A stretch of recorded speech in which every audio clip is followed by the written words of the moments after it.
John ഗിരി ബ്ലോഗ്സിൻ്റെ പുതിയൊരു ഇൻ്റർവ്യൂയിലേക്ക് ഏവർക്കും സ്വാഗതം. ഞാനിപ്പോൾ ഉള്ളത് തേവലക്കരം വിജയൻ സാറിനെ ഒന്ന് ഇൻ്റർവ്യൂ ചെയ്യാനായിട്ടാണ്.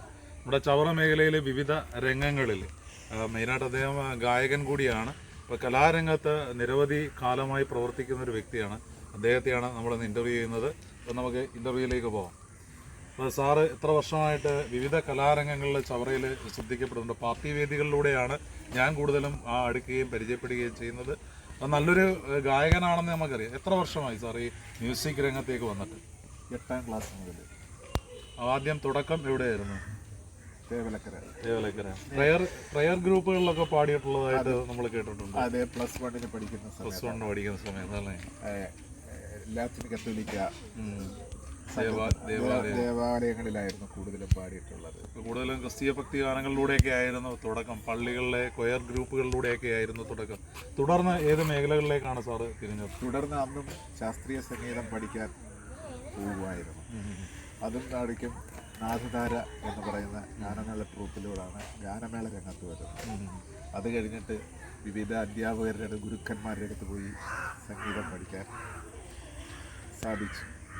പൂർത്തീകരിച്ചില്ല, കുറച്ചൊക്കെ പഠിച്ചു. പാട്ടുകളൊക്കെ ചിട്ടപ്പെടുത്തുകയും പാട്ടുകൾ ചിട്ടപ്പെടുത്താൻ അത് ദൈവം തന്ന ഒരു ചെറിയ കഴിവ് മാത്രമാണ്.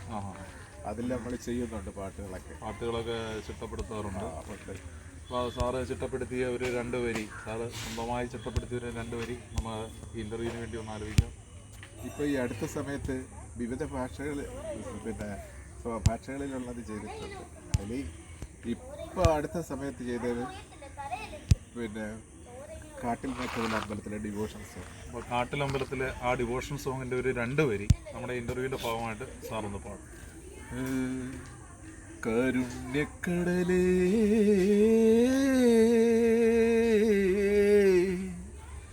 എൻ കാട്ടിലമ്മേ, കരുണ്യക്കടലേ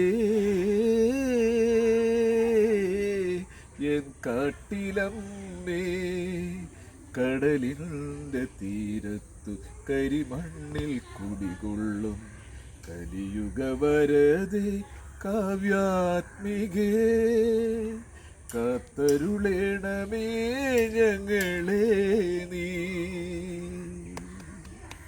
നമ്മളെ ഏറ്റവും കൂടുതൽ കാട്ടിലമ്മയുടെ ഭക്തറുള്ള ഒരു സ്ഥലമാണിത്. അപ്പോൾ കാട്ടിലമ്മയുടെ ഭക്തർക്ക് ഏറ്റവും കൂടുതൽ ഇഷ്ടപ്പെടുന്ന ഗാനങ്ങളും സാറ് ചിട്ടപ്പെടുത്തിയിട്ടുണ്ട്. അപ്പോൾ നമ്മുടെ നാടകരംഗങ്ങളിലോ മറ്റോ പ്രവർത്തിച്ചുള്ള ഒരു എക്സ്പീരിയൻസ് ഒന്ന് പറയാമോ? നാടകരംഗങ്ങളിൽ ഞാൻ ആദ്യമായിട്ട് അമച്ചർ നാടകങ്ങളിലൂടെയാണ് വന്നിട്ടുള്ളത്. അത് കഴിഞ്ഞിട്ട് പ്രൊഫഷണൽ നാടകത്തിൽ പാടാൻ സാധിച്ചു.